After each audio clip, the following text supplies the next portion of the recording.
Hey guys, welcome to Pretty Killer Podcast. I am your host, Jordana, and tonight I am joined by the amazing Daniel DelPurgatorio. Daniel, how are you tonight? How's it going? Thanks for having me. I'm so happy that you're here. Thank you for coming on. Yes, of Um, course. yes. Marshmallow is the talk of the town in the horror community. And I was really excited when we exchanged DMs and you decided to come on. So appreciate that. Yeah, yeah. Thank you. Looking forward to talking some nerd stuff. Yes, I'm ready to nerd out. Yeah, So like my icebreaker question that I always ask everyone is like, what was your first introduction to horror? yeah. For me, very much like probably every person that you've talked to, I stole a cassette tape that my dad had when I was little, Mhm. and it was he had recorded himself, and it was three films, and it was Mad Max, Friday the 13th Part Two, and Texas Chainsaw Massacre. And Wow. every one of those movies at a very young age, probably 9 or so, messed me up. And I still watch them and still remember that time in my life of seeing it. And I think that was sort of the moment of like, straying outside of, the movies that we were watching at the time. Yeah. And yeah, I just didn't know you could feel like that watching a film. And I think that got me excited about it. It's like the most amazing feeling to feel like scared, but like have it be exciting as well and being like, what am I watching? Like, what is this alternate universe that I never knew about? Yeah. Yeah, and it was like, coming off of like having, been like loving like all Spielberg films and like that kind of stuff. So it was a very different side of the coin, so to speak. Yeah. But it's cool. It was just a different experience, and yeah, it got me really excited to play in that arena. I love that. I love that you had a good experience with Texas Chainsaw because when my husband and I were moving, we stayed with some of his friends and their sons were like, "Oh, can we watch like a scary movie? Can we watch, Texas Chainsaw?" And I was like, "I mean, I'm totally down to watch, but you got to ask your parents." And they're like, "Well, we want Yeah, to watch the original." So I asked them and they're like, "Yeah, it should be no problem." Watch it with them. I wake up the next morning and Greg's like, Liam didn't sleep last night because he watched Texas Chainsaw and he was terrified. And I'm like, oh God. But how old are the kids? so at that time, they were 11 and 13. Okay. Yes. Okay. So, So I have kids the same age as that, and mhm. I think about them watching it like when I was that age, and I'm just going like, I just don't know that they're ready. At least 11-year old. I'm like, I don't know he's ready for this. Same Yeah. boat because my daughter's 11 and we kind of like, we did Jaws first with her. We like Yep. did an introduction and she cried when the shark died, not anyone else. Yeah. I Go was like, figure, okay. right? Yeah. Yeah. I was like, that's awesome. She's But ready. She's ready. Yeah. she's ready. And we were gonna watch The Exorcist the other night, and I was like thinking, I'm like, because she's very like she's chill. She likes to nerd out. She's into like music, but she's also into movies, and she loves like Host and like really good horror movies. But I'm like, I don't know, that might traumatize her. So I'm gonna wait until at least maybe like the teens to do The Exorcist. Yeah, yeah. It's funny because my son, my 11-year-old, we watched The Ring, the original Ring, the remake, and then Poltergeist. Uh, Mm, three of those in 3 days, and he seemed fine. And then he was like, I kept hearing him closing his brother's door to his mhm. bedroom because his brother has a CRT, and he's like, that gaming TV that Max has is really freaking me out. I don't like it. And I was like, oh, it's because of all the movies we just watched, which was really funny. Yeah. You're like, oh, noted. I know, like, Yeah. we watched I didn't she loves Late Night with the Devil, but that one, I guess, like, really scared her, and I'm like, "Oh, I'm sorry, babe." I'm like, "I didn't realize." And she's like, "No, it was a good scare, like, it actually was fun to be scared," but she's like, "I was actually scared." I'm like, "Okay, well, it did its job." Yep, that's it. It's cool. Yeah, it's fun to experience that. And my oldest son doesn't like horror movies. My Mhm, middle son like started getting into them. He was like starting to watch them on his own, and he would be like, "Hey, can we watch blank? Can we watch Scream? Can we watch or whatever?" And so we mhm. started letting him do that. So now it's exciting. Like, okay, cool. Like, I'll like look at he wants to watch to make sure that the content from a sex perspective is okay. Yes. Yes. But other than that, I'm like, everything is fair game, just as long as like I don't have to, watch that with my 11-year-old son right now, which is fun. I know anytime that there's like anything like even going to that, she'll just be like, "Oh," and I mean, Yeah. we don't like watch anything that's too explicit, but just maybe like a minimal boob shot. And she's just like, "Ugh, mom." I'm like, "I know, Yeah. I know." we were watching The Last of Us, and there was like one of the episodes they had like a guy like tied up and they're like torturing him, and it's like you hear the torturing from outside and it goes in. It's like, yep, full naked dude, and I'm sitting here with my two boys, and like one of them's like, I'm really thirsty, I'm gonna go get a drink, and he left, and the other one has like a pillow on his head, and we're like, bad parenting right here. You're like, "Thank you My for wife- leaving the room so I don't have to." Yeah, my wife's like, we probably should have fast forwarded that, right? I'm like, yeah, in hindsight, we probably should have, but here we are. I love it. But it's funny too that you talk about like what he's exploring for like movies, because for us it was different. Like you and I, when like we didn't have like a catalog to choose from, like I would go down to the local video store and just pick out which front cover looked the best. And I wanted to say, like, if Marshmallow was an option back in the day, because it's very reminiscent of The Thing, I would have picked that like immediately. I love the cover. Yeah, thank you. It's very different. It's funny. I was talking to some friends the other day, and it's like the discovery of stuff back in the day was so different to how it is now. And it's like you found movies from like covers or posters, or you heard bands from going to see a show and there was an opening act that you didn't know who they were. And there was something about that discovery that felt you connected to it, whereas now it's easier to find things or hear about things and dismiss things. You could listen to a song for 3 seconds and go, "Oh, this is not it," and then you're done. Yeah. And so it's so different to watch my kids find and discover things, and then me introducing them to stuff compared to when we were growing up. It's very weird, It is. And like to your point of like in discovering music, when I watched like Ace Ventura, I found Cannibal Corpse, because in like the first one, they're in there. And now my daughter, I heard her playing Cannibal Corpse, and I went up, I'm like, "What are you listening to?" And she's like, "Have you ever heard of them? It's Cannibal Corpse. I love this song." I'm like, "Of course." Yeah.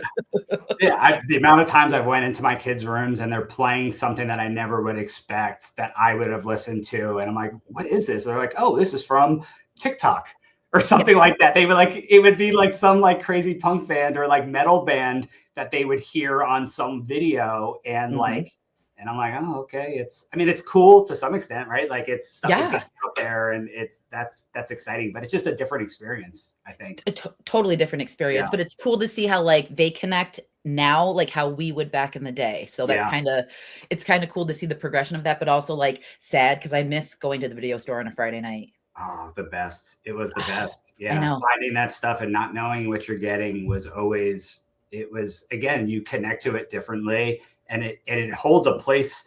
Like I always tell people, like movies are like, it feels like a documentary of your life, because you discover this and you find something, you don't know what it is, and it hits you one way or another, good or bad, at a certain point in your life that you could always relate to. And I feel that people don't get that as much nowadays. You know what I mean? Because things are so fast and quick that you don't connect with stuff like we used to. You know what I mean?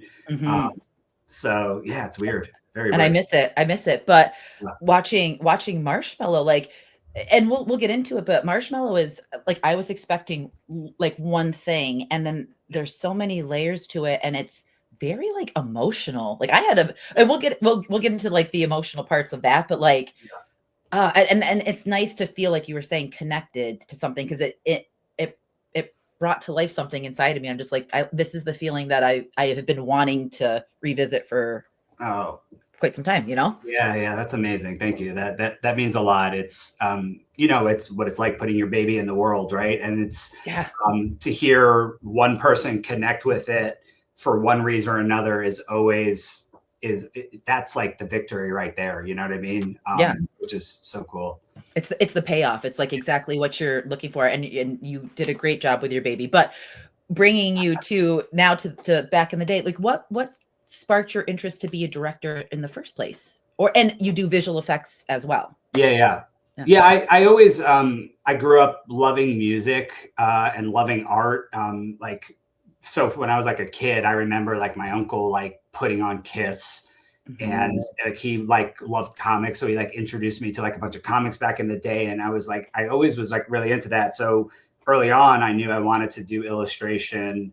And then as I was getting more and like growing up, and then I knew I wanted to go to school for illustration. I was always loved movies as well, and like that whole experience with those Texas Chainsaw, all that stuff. Yep. Got me really into the idea of like making stuff. And so when I was going to school for illustration, I applied for grad school for film, and then I happened to get a job in animation, and I'm like, well, I guess I'll get paid to learn.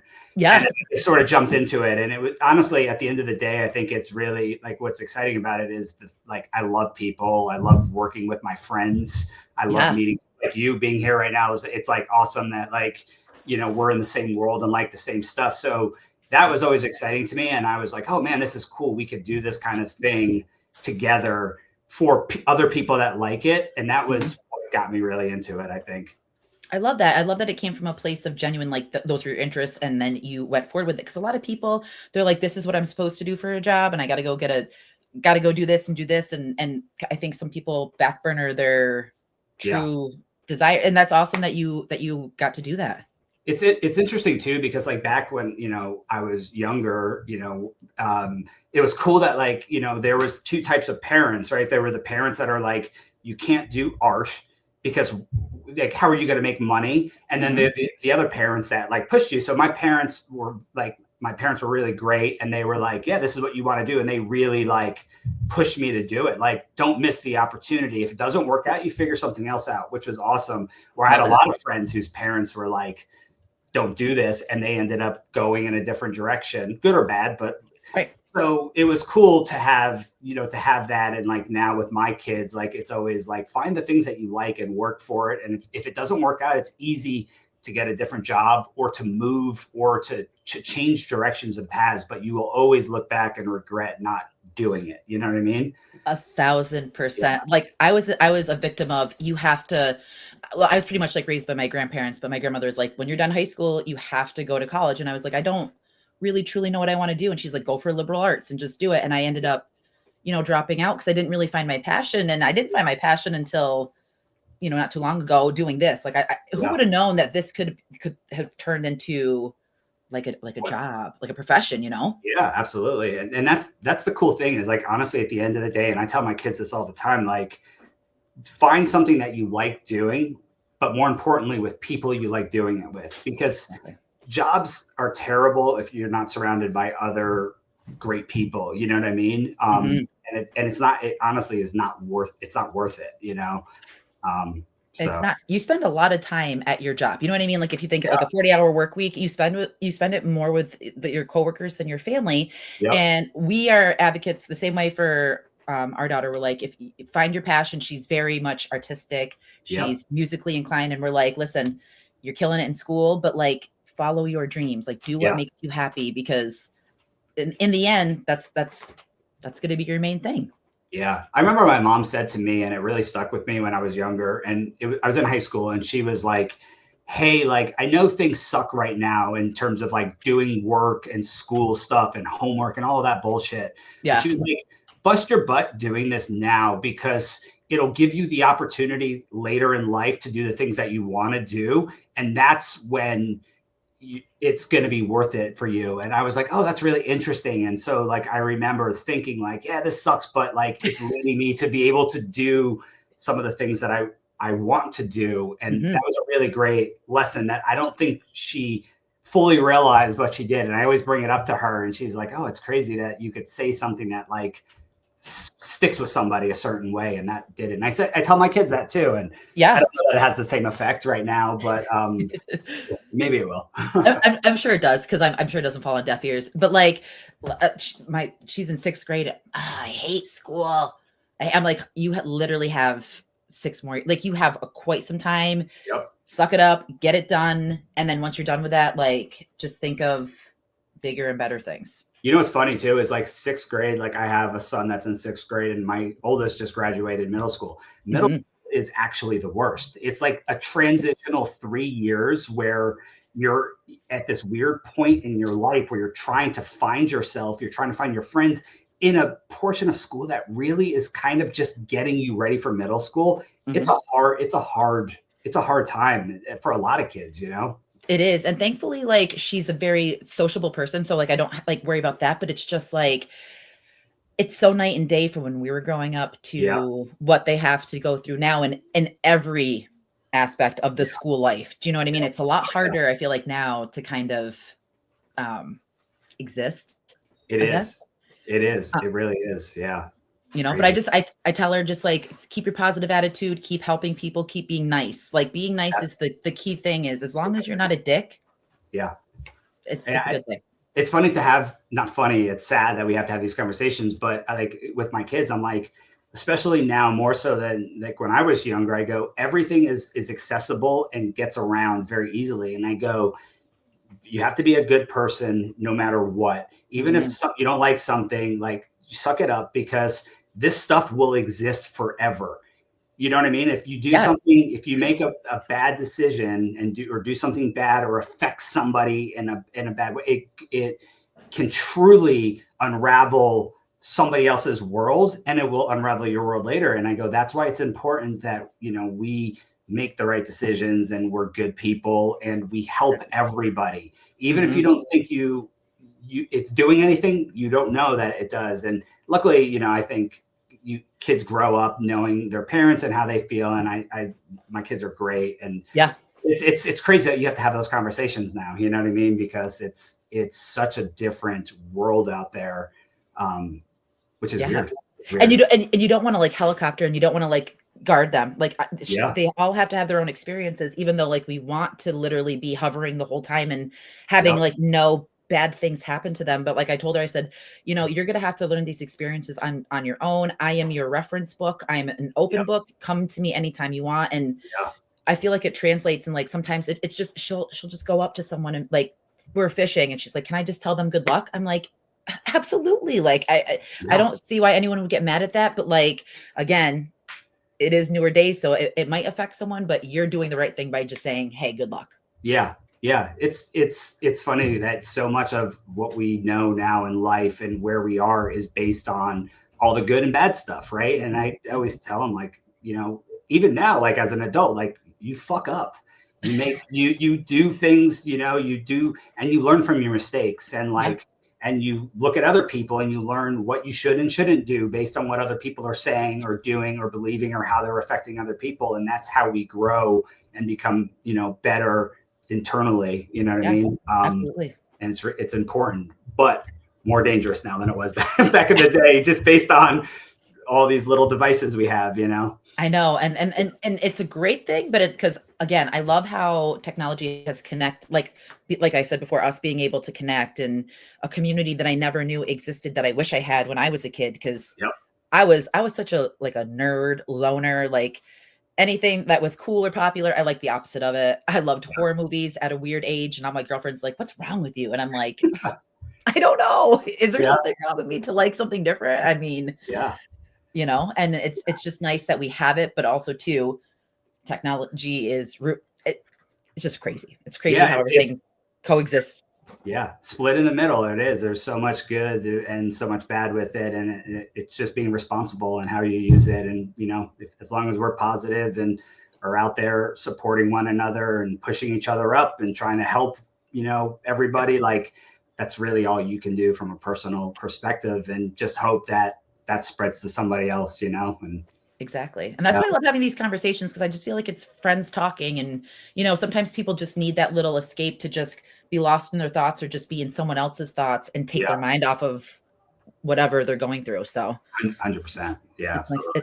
It's nice to have that. But okay, so I wanna talk about Marshmallow and where the origin story came from, just in general, because it's such an amazing movie. Oh, thank you. Yes. Yeah. So I made a short a handful of years ago, played at a festival, and I met a producer whose film we were playing before. We hit it off. And he had done a bunch of stuff over the years, and I helped doing some VFX stuff, and we always wanted to work together. And he had contacted me, and he's like, "Hey, I got this cool script. I think it falls in the Danny world. Do you want to take a look?" Yep. I read it, and I loved it for two reasons. The first was it sort of brought back memories of being a kid, right? Yeah. Half of the movie, the first half, Yep. was like really rooted in stuff that I know I would have liked when I was a kid. It reminded me of being a kid, the difficulties of being a child. And then the second half of the film was I connected more from being a parent. Yeah. And that part like hit me really strong. And I really liked the balance of connecting those two things, because like honestly, like, you know, growing up and trying to find yourself in the world is tough when you're a kid, but it's no easier when you're an adult, like we were just talking about. Yeah. And so I really like that idea that like this movie follows a kid trying to find himself, right? Trying to grow up. Yeah. And we're slowly introduced to adults trying to find themselves and the decisions that they make and the decisions the kids make and how those sort of like wind together. And while it's not like a, you know, cutting heads off and like overly like dark, vicious movie, like you know, some people may expect, it's dark in theme, right? And I like that because I could relate to it personally. Again, it's not for everybody, you know what I mean? But that was the kind of film that we wanted to make. It was, and that's kind of why I connected. And Andy wrote a really cool script, and he just did something that was very different. Yeah. And it's cool because it all came from a place. Like mostly everything in the story was he related to, like when he was growing up. And it's cool that like I connected to it, and those were his experiences, you know, and I pulled stuff out of it for me. So it's cool to hear others like finding that sort of narrative theme in there. Yeah, and it's the intertwining of everything is perfectly done. Like the beginning half of that movie, I was just like, it hit me so hard. Like it just brought me back to when I went to summer camp, because I did like the 4-H camp, and I always dreaded like who was I gonna get a bunk with, like the prissy girls that, you know, didn't like the hippie girl me, and I was just like dreading it, and I didn't want to go, and it was just horrible. But then when I get there, I'd start to like loosen up and have some fun, but then I'd have like an embarrassing moment or something would happen, and I would just kind of like want to dive into the lake, and you know what I mean? So like I felt all those emotions, but then like when you get to the end, it hits you in such a different way. Yeah. And I love that because it kind of like brings you to this fun place in the beginning, and then it kind of like gets you to these serious tones. And like you said, I was expecting blood, gore, summer slasher in a sense. And what we get is not that, but it still provides those feelings of fear and being alone and the unknown, and just so much. Yeah. And I think it's cool that like, you know, kids are still like that and still experience. I mean, we're talking about, you know, having, you know, kids in 6th grade, right? Like that's the time. And, you know, all the kids in the film were 11 years old. Yeah. Right? So they were like going through this, and like, they all related to their characters. And honestly, all their characters were really who they were in real life, which is crazy. And it really is a hard part of life in general, of like, you know, locking into what you're going to become, because that makes you who you are. But honestly, it's hard to tell a kid this, like that's never going to go away. You're just going to experience it in different ways. And, you know, we ask a lot of questions in here where it's like, if you do things, how does that affect life in general? You know, I'll give spoilers away. And that's a heavy thing to weigh on. And it's funny because I could see when people watch the film, I know going in, and we knew going in, like people were going to like dismiss it, and because it's not a slasher, totally understand. And there were going to be people that were going to relate to it on one level or another. And you could see when the people relate to it, you're like, okay, you understand, you have some connection to an aspect of it, which is cool. And hopefully that, like, you know, help somebody think through things, or know there are other people out there that are feeling and dealing with the same kind of stuff, you know?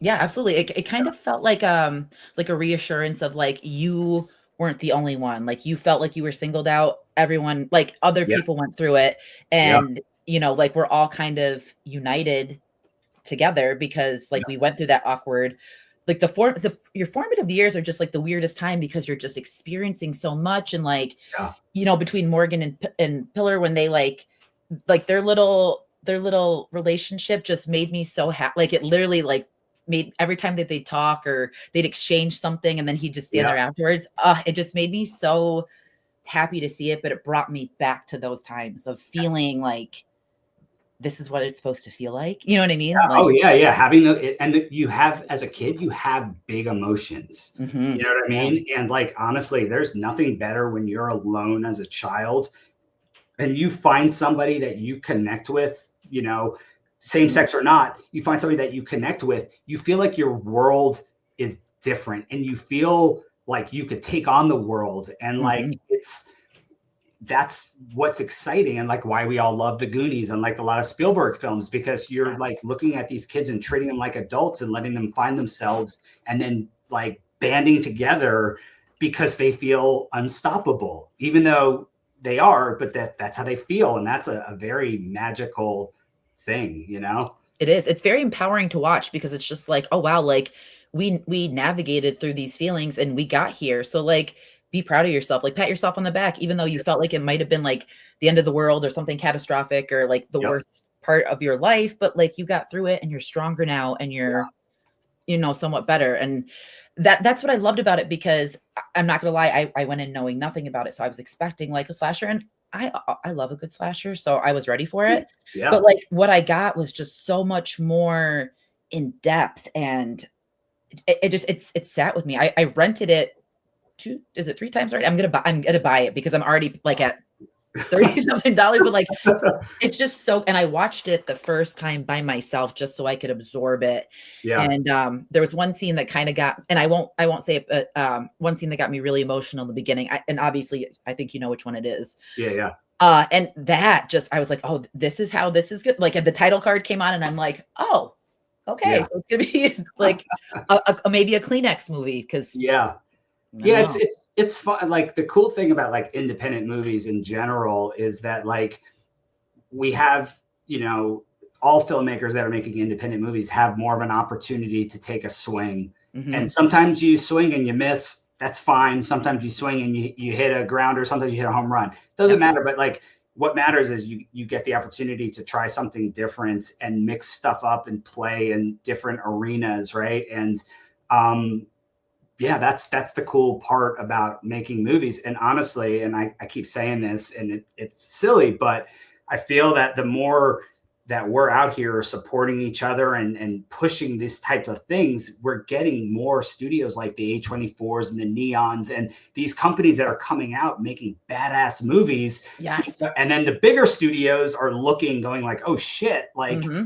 people are championing this and people want this. And so it's just like we have to like empower each other and we have to like continue to like push this kind of thing so we keep getting great movies like Yeah. higher and higher up. And it's cool that we go through, the horror genre goes through ups and downs, right? Hmm. And it's Yes. like really great stuff and then it crashes for years and then we get really great stuff and it crashes, and we're in a point right now where heavy hitters are coming out making badass movies Yes. that wouldn't have come out 10 years ago or whatever. And it's Hmm. cool to see like these little peaks and valleys and how people like the Jordan Peels and Osgood and all these guys are and girls are doing like crazy stuff at Yeah. substance and doing just stuff that's different and taking a chance, and they have backing that let them take their chance. And it's fucking cool. It's just It cool.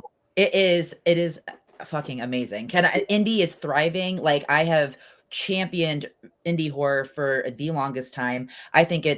I prefer over big studios, and that's just Yeah. a personal preference, but I just feel like there's so much heart and soul that goes into it.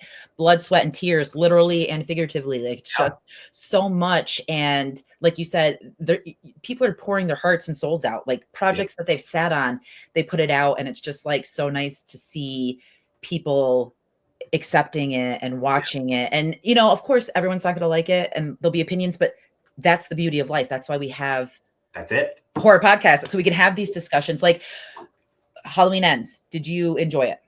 What film? Halloween Ends. Oh yeah, The last of the Blumhouse trilogy. yeah. Right. But it was one of those things where I went in and like it's fun. Like anything that you watch is where you're at in life, and it's like, would I have done or wanted to see things differently? Yeah. Like, were the things that I liked? Yeah. Were the things that I didn't like? Yeah. But they made a movie that was cool. That was a victory. They did something, and I think that like I like to celebrate that stuff. Like, you know what I mean? And I know people hated it and were so angry about it and wanted to say, and like, cool, like I understand, that's totally fine. But like, I'm happy we got a movie that we got to watch in the theater, and that was awesome. That's exactly what I said, because I was not a fan, but I said I'm really happy that this is going to introduce a movie to new people that maybe have never watched the Halloween franchise. You know what I mean? But what happened was I got discussing it with another creator, and she was just like, well, I saw it in the vein of like Halloween 4 with Jamie. Yeah. And I just sat there and I'm like, oh my God, like I never thought of it in that perspective and in that light. So that's why I love our community, is because you can, but for the most part, some people, you can't talk about their favorite movie without, you have to like it. You can't say that you don't like this movie, but it's nice to have an open discussion and to be able to talk about those things. Absolutely. And like, I try, like, I'm very, like, we've talked about it. Like, I'm such an old dude, right? I'm old school. Like, I don't care about, like, I'm not a reviews guy. I don't care about like any of that stuff. Like, if I want to see something, I know I'm going to see it. If I like it, I like it because I like it, not because of what somebody like determines that we should like about it. And like, I don't like to go out and discuss movies publicly, because for me personally, I'm like, yeah, I think every movie is a victory, whether it hits or not. For me, is based on me. It doesn't mean that it's a bad movie. It doesn't mean it's anything like that. It's just and like Halloween, like we're talking, like, will I watch it again multiple times? No, probably not, but I'm glad that I saw it. You know what I mean? And I'm glad it opened the door for something else to come out, or for somebody else to create something that they wanted to see differently from that movie. It did something, you know what I mean? In some aspect of our arena. And that's great. Yep. And that's why I try to like, I tend to stay away from like constantly reviewing movies, because I'm gonna like something to like. I love Jason Takes Manhattan is my favorite out of the Friday the 13th franchise. So like, I have no room to talk about like taste or anything like that. But I love it, and I don't feel like I have to defend it. And I, will post about it because I just love it so much. But I agree. And that's what I say all the time is I will never, if I'm asked to screen something, I will never say anything bad, because they're making a movie, they're doing something, and that's amazing that they're taking time from their life to create something for people. So for people. Yeah. It's interesting too. It's like, we were talking about the pros and the cons of like the social stuff. And it's like, an opinion is exactly that. Right. And it's like, I don't think it's right for anybody to, dismiss what you like, like the, Friday the 13th we were just talking about. Like, you like it because you saw it at a certain point and it did something for you, and that's awesome. Yeah. Someone else might not like it, and that's cool, but it doesn't matter that, like, I hate people like going after people for liking or not liking something. I just think it's just wrong. It's just, you know what I mean? It's like, it is wrong. We all like the same stuff. You know what I mean? Like, and that's okay. Yeah. And that's okay. How boring would the world be if we all like the same shit? Like, it would just be like, oh, let's have the same conversation about English muffins, and you know what I mean? Like the same common stuff. Like, it's okay to have a difference of opinion. And I think that is, it's going to happen everywhere, but I tend to just keep it positive, because I appreciate filmmaking. I appreciate film. I just appreciate the arts in general. So I'm happy to see it flourish in any regard.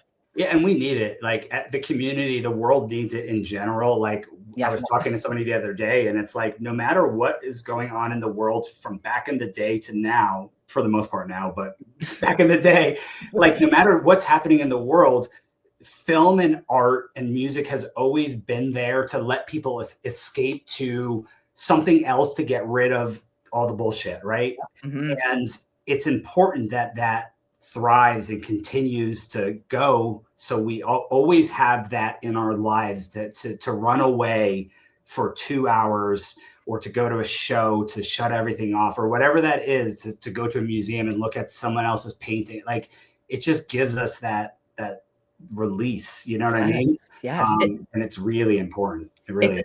It's a sense of just like, okay, wow, like that's your art. Like that's amazing. Like I like to sit and talk to people and record it and make horror reels. You know what I mean? But you like to paint on a canvas. That's awesome. But like it's just nice that the creative juices are flowing 100% in that regard. And we definitely need it now. Yeah. 100%. Absolutely. Yeah. But speaking of fun time, so when you shot Marshmallow, you were at a summer camp. Yeah. How was that experience being an adult and like being back at camp? I mean, it truly felt like we were at camp, which was awesome. Like we were able to get this space for the entire shoot. Mm-hmm. So we lived there, you know what I mean, the whole time, which was Love awesome. that. And, you know, like I said, most of the people working on the film were kids. They were 11 years old. So I felt like, granted, I'm not much more mature than a 14-year-old, but same. I was like, oh, this is great. I'm like hanging out at summer camp with all these kids. And like, I was like, they were teaching me stuff, you know what I mean? Like, yes. And it was really cool. And I think, you know, when we cast them, none of the kids knew each other. They became friends quickly, but while we filmed, they got all closer and closer. And so like what you see in the movie is a movie, but it was also part of the reality. And they're all like really good friends now, and they all connected. And that was special. And it was cool because I was there with like all my friends, and everybody was just like, it was special. I sent like pictures to my wife. She goes, oh, it looks like you're working really hard. I'm like on a hammock by the water, or like sitting by fire, you know, the fire worst pit. Job ever. This sucks. This is the worst. That sounds amazing. Yeah, it was really cool. And at the end of the day, like if people don't leave having had a good time making it, then the movie's a failure no matter what happens with it. You're right. So like you want everybody to leave like having had a good time, feeling connected with one another, feeling like they had a part in doing it and they had a say and their craft was seen. Yeah. That's really the most important stuff, I believe, you know? Well, you can definitely tell it translated from what you guys were doing to the screen, because the cast of Marshmallow is one of the best casts that I've seen in such a long time. The kids, Dirk, Pillar, more like just the three of them. Amazing. I don't even want to say the three of them because every single kid in that movie was fantastic. Then the camp counselors, I loved them. Yeah. Every single one, each quirky in their own different way, but I still loved the casting. And then when Foster from Super Troopers came on, I was like, yes, I was so excited to see him. And I'm like, here's the comedic relief. And then I was so excited when I saw him. Yeah, he's great. He was awesome. And it was cool for him to do something that like transitions very differently. And like, you know, all of the roles for the adults were cast for a specific reason, right? And like they were playing a part. And that was really important. I kept saying like our movie is Disneyland. Yeah. It's set up, and every trope is there for a reason, because one, when you go to camp, it's always the same thing, right? So like they're tropes for a reason, and those tropes translate for, you know, stuff as the movie progresses. And that was really important, not only with the scenery and the setups and the stuff, but you know, why the people were there and doing what they're doing or saying what they're saying. Like it all connects, you know what I mean? And like things that happen in short spurts at the end of the movie, the whole beginning part like ties to that. Like that's everything closes based on what you see early on, you know? It's all seamlessly perfect. Like the way that it was made, it's like a good piece of clothing, because when the beginning started, I was like, okay, like I said, I'm like, all right, this might be heavy because like Bring Her Back was super heavy for me. Yeah. Oh yeah. And it took me a couple days to recover from that, just because being parents and absolutely, the way of the world and just like the vibes that have been going on, it was just so hard for me to like you said, escapism. It's so hard for me to escape to enjoy it because I'm just like, I am stressing out so bad. Yeah. A great movie, but like the way that this movie gets all of those feelings, but then like happy feelings and you're smiling and you're rooting for Yep. everyone. And then like when you get the ending, you're just like, holy shit. Like that was like my husband's reaction when we got done. He just sat there and he looked at me. He's like, are you fucking kidding me? And I'm like, I know, right? Because it's just like a progression of watching what happens. And I'm just like, it made me so excited to have him see that. Yeah, that's awesome. That's so cool. Yeah. Thank you. Yeah, it's fun, and you want all those beats in there. You know what I mean? Like it has to be heavy. It has to be fun. Like you have to feel like you're going on an adventure too, and you have to have the lead up to for ending to pay off. You know, and that's just what we grew up watching. It's not like that so much anymore with like a lot of these big superhero movies that like go balls to the wall right at the start. Like, yep. You know what I mean? A lot of people go and see things and they hit and they just don't stop. And like, you know, for this is just a different experience. And, you know, we wanted people to feel like they've earned the reveals as they go along, because you feel like you've lived with these people, you know what I mean? And that takes time. It just takes time to build up to, you know? And I like that you said that too, because the character development is perfect, because it just felt like you already knew the characters. Like you felt like you knew the family. You felt like the mom was the mom down the road that you like would go to your friend's house and see.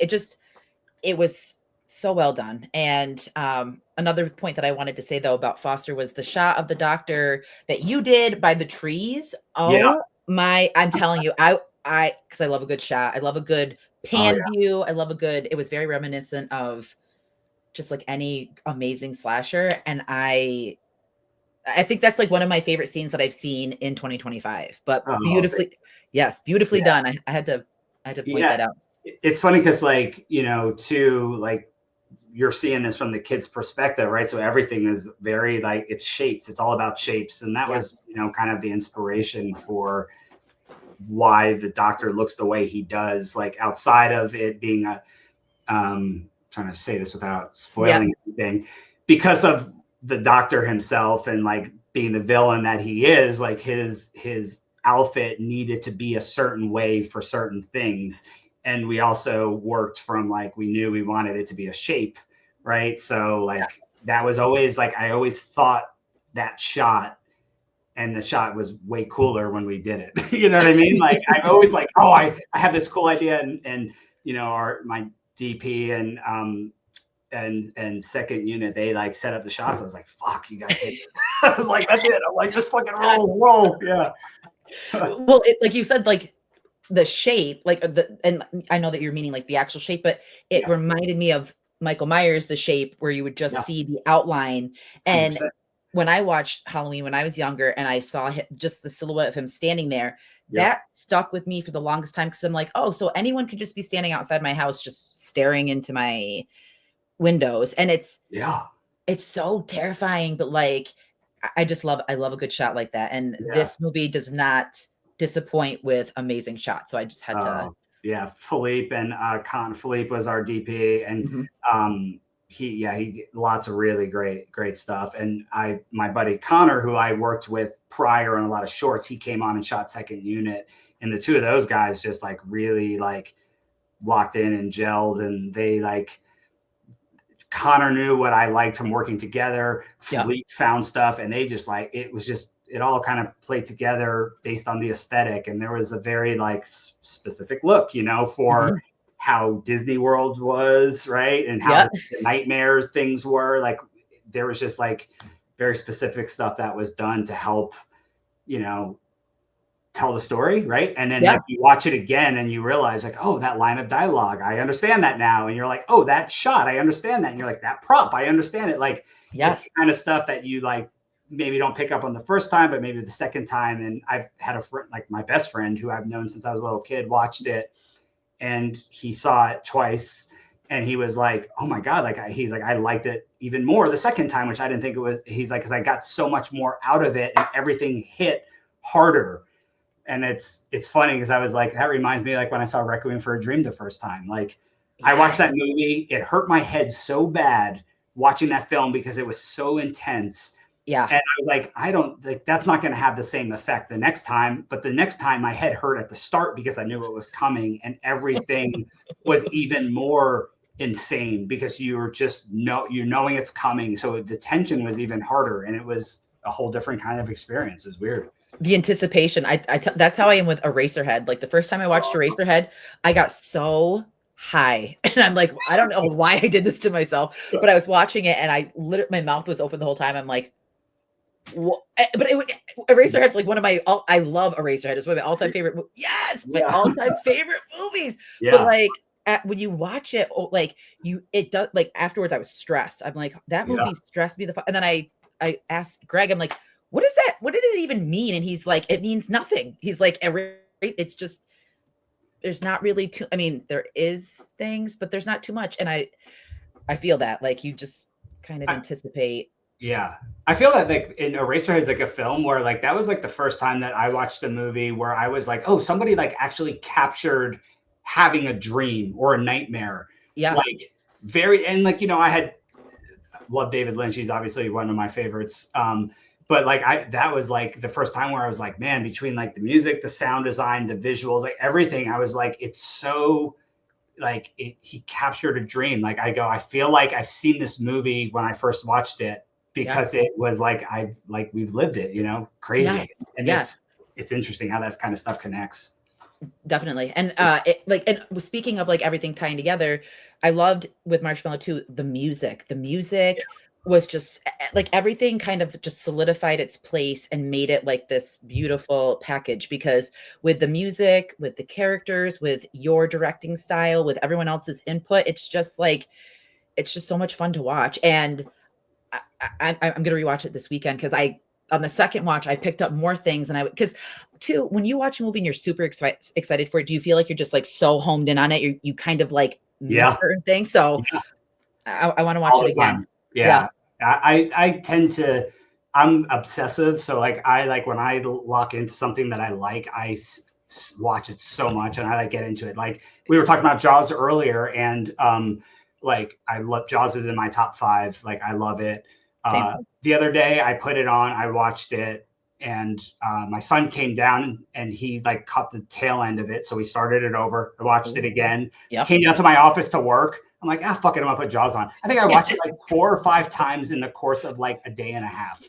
I just couldn't stop. And every time I'm like, I've seen that movie so many times, and like I constantly pick up new stuff, and it's so exciting. It's just so cool to be like, damn, I've seen this movie 50 times and I never saw that background thing, or I never caught that little thing. And I just love that. Yeah. And it's a perfect movie for that, because Jaws I think it's like my top 3. I love Jaws so much. It's just so much. Yeah. A pivotal piece of cinema in history. But like you said, you just find little tiny things, and you're just like, not even like little Easter eggs, but so much to discover. It's so great. Yeah. I'm going to watch it tomorrow, I think. Yeah. So I'm probably going to put it on tonight just because we're talking about it. I was like, that's not good. Yeah. Well, actually, now that we started talking about Eraserhead, I'm like, maybe I'll watch that tonight. Oh, I know. Yeah. So back to camp, when you guys were on set and like the whole scene with the campfire, and that's when we kind of get like the origin story of the doctor. Love that scene. It's so much fun, because like that's the part that I was most excited for at summer camp, was hopefully like some sort of ghost stories by the campfire. What, like, did you guys have any like pranks? Were there any pranks done on set, or did you have anything like funny happen when you guys were filming? Honestly, I'm a prankster, like crazy prankster. And I don't think I did any pranks, but like the kids were so like, they were kids. And so I feel like we like start rolling, they'd run full scenes with the adults. Like they were fucking great.